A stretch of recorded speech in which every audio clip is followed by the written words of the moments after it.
Индукционная плита очень отличается от обычной конфорки. Это совершенно другой принцип и технология.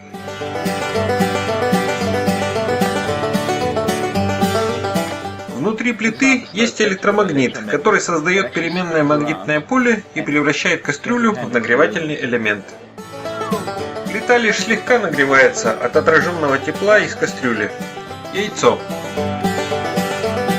Посмотрите, яйцо готовится на индукционной кастрюле, но не готовится на варочной панели.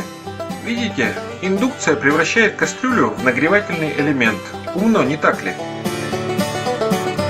Теперь на шоколаде.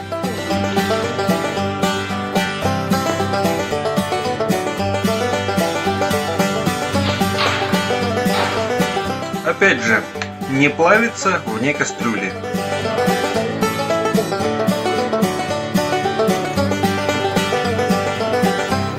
Бекон. Какой результат этой умной технологии? Готовить стало быстрее, безопаснее и экономичнее.